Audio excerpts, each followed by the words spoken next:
Estamos de volta. Já chamou todos os seus amigos empreendedores para ouvir o que negócio é esse? O papo tá bom. A gente tá contando um pouco das nossas experiências, um pouco dos nossos entendimentos comportamentais sobre empreendedores. Alguns causos empreendedores. É bom a gente compartilhar ideias e experiências porque a gente aprende muito, né? No último bloco, a gente ouviu a mensagem da Cris Duarte, que já foi entrevistada por nós, uma grande empreendedora, aliás, tem uma vasta experiência em mercado corporativo também, antes de empreender. Ela foi uma grande executiva de multinacional e é sempre bom a gente ouvir a experiência. Você gostou do recado da Cris? Então é só aplicar porque tem muito aprendizado. Bom, para a gente fechar um pedaço da nossa história, a gente contou para vocês que nem toda a experiência e conhecimento que nós tínhamos na época foi suficiente para evitar com que a gente afundasse, vamos dizer assim, ou cometesse erros graves nos negócios. Até mesmo, né, Lê? Porque as experiências que a gente tinha era sempre olhando para fora. Nunca era olhando para dentro. Para o comportamento, né? Para a conduta, né? O que a gente foi perceber no caminhar é que o nosso olhar estava muito para fora, para resolver o problema do outro, como que se eu não tivesse os mesmos problemas, que eu não tivesse os mesmos desafios. E no momento de crise, quando você está passando por uma crise, uma das coisas mais importantes é você olhar para dentro. É isso aí. É você olhar para dentro da sua estrutura, olhar para a forma que você está fazendo gestão de pessoas. E sem contar, né, Léo, que momentos de dificuldade que a gente vai perdendo as coisas, né? A gente perdeu, e não tenho vergonha nenhuma de dizer na época o quanto foi difícil, mexe muito com o nosso orgulho também, com a nossa vaidade. Eu lembro que a gente tinha uma empresa de 70 funcionários, tinha época que a gente tinha quase 100 pessoas trabalhando pra gente, né? Porque era muito sazonal, às vezes, a contratação, mas assim, de repente a gente se viu com a estrutura extremamente enxuta, a gente, para poder reforçar a renda, vendendo bolsa, né? Enchia o carro de bolsa, a gente saía para vender bolsa. Então assim, a gente teve que engolir o orgulho e entender e aprender que nós estávamos vivendo uma situação diferente. Foi doloroso? Foi doloroso, mas a gente se reinventou em cima dos 3 pilares: criatividade, conectividade e generosidade. A gente foi pedir ajuda, a gente abriu o coração, a gente teve que fazer várias outras atividades para poder complementar a renda e a gente começou a repensar o nosso negócio. Lê, uma coisa que você falou é interessante, né? Que nesse processo da gente olhar para outras formas de receita ou tentar pensar no nosso negócio de uma outra forma, a gente demorou, cara. A gente demorou para perceber, porque quando você está estável, né, você ocupa uma posição social, ou não é nem social financeiro, mas você está confortável. Tem um poderzinho lá. Quando vem a crise, você não quer largar aquilo. Né? Então é uma vaidade, às vezes. Eu lembro que eu tinha vergonha, às vezes, de sair para vender. Não só bolsa, vender o meu trabalho, vender o meu serviço. Né? E agora, no momento que a gente está vivendo, a gente precisa se ligar nisso, precisa perder a vergonha de vender, precisa perceber que o teu relacionamento com o seu público, com o seu funcionário, a forma como você trata agora vai valer muito mais. Olha, a gente se reinventou de um jeito que a gente tinha um projeto chamado Recicla Kids, que era uma marca infantil, a qual a Cláudia Leite era a nossa madrinha. Se você der um Google aí, você vai conhecer. É uma marca que ensina sustentabilidade de uma maneira divertida para crianças, né? Ensina a reciclar, chama Recicla Kids. A Cláudia Leite foi uma querida amiga e madrinha que participou da nossa marca. A gente demorou pra caramba para conseguir vender essa marca, porque a gente não queria desapegar e assim, a gente queria vender pelo preço maior do que...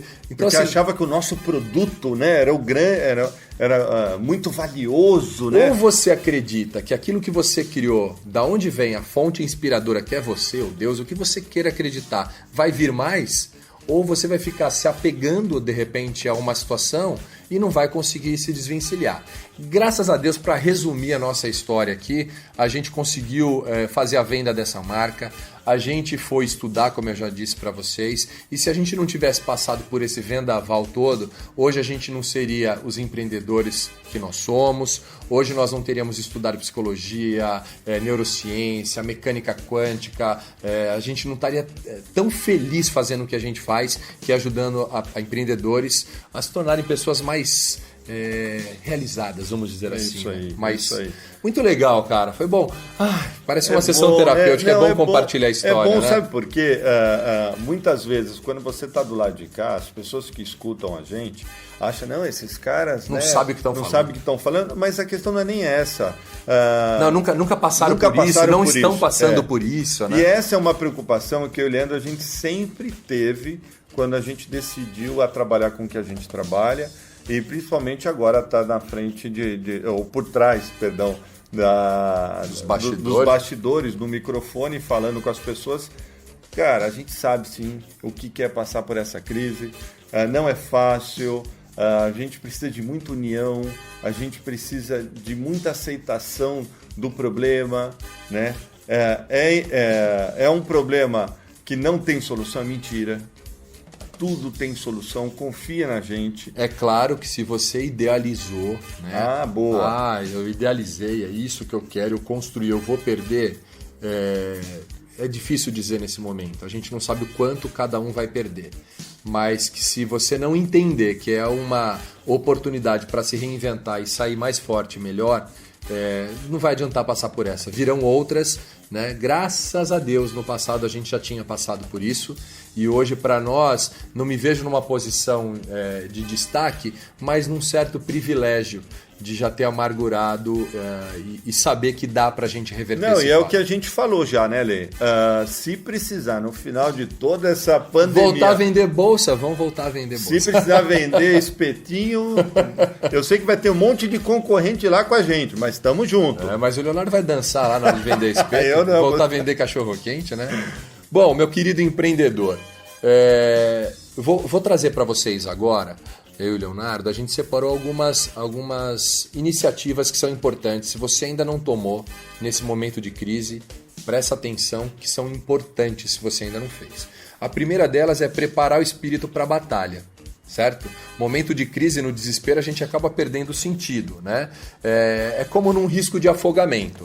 Então, às vezes, o desespero vai colocar você num se debatendo de maneira tão grande que você vai acabar se afogando e vai levar outras pessoas afogadas.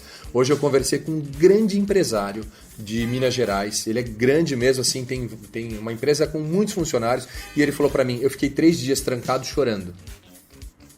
Olha. Aí até eu entender que eu tinha uma responsabilidade e que eu tinha que confiar numa força maior. Que se isso estava vindo para mim, era eu que ia ter que, junto com outras pessoas, a gente ia ter que encontrar formas de sair. Eu achei bonito ele falar isso, ainda mais um homem, né? A gente sabe que na nossa sociedade machista, o homem não pode mostrar vulnerabilidade. Bom, segunda dica, vamos lá.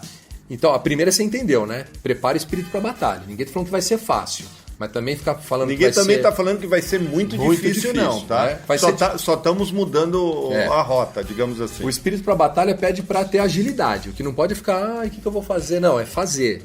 Conversar, pegar ideias, se mobilizar. Segunda dica, entenda o máximo possível sobre o momento real que você está vivendo. Então é entender sua situação financeira com detalhes. Então vai ter que planilhar, colocar. Não adianta fugir. Fuga agora não vai te trazer a realidade. Então custo da sua operação, quais são suas dívidas, os contratos de serviço que você tem, sua folha de pagamento. Precisa ter a realidade nas mãos, né, Léo? Não, e é uma oportunidade, porque a gente está falando de um tema que não precisaria da crise para você ter todo acesso a esse conteúdo. Deveria fazer parte do cotidiano do empresário, né? Então, assim, é algo que, independente da crise, com crise ou sem crise, você tem que sempre ter noção da realidade. Porque foi um grande erro que a gente fez, tá, gente? A gente está dividindo com vocês os nossos erros. Não estamos dividindo... só as alegrias, né? Não, estamos dividindo os nossos erros. A gente, durante muito tempo, se escondeu da verdade. Não é, Lê? A gente fica negando, né? É uma forma, é um mecanismo de defesa do cérebro, é negar a real, o que está acontecendo, para não sofrer. Mas a gente acaba sofrendo na frente, é melhor enxergar agora. Vamos para um breve intervalo? A lista tá grande, tem muita dica para você, a gente volta já já, não saia daí, hein?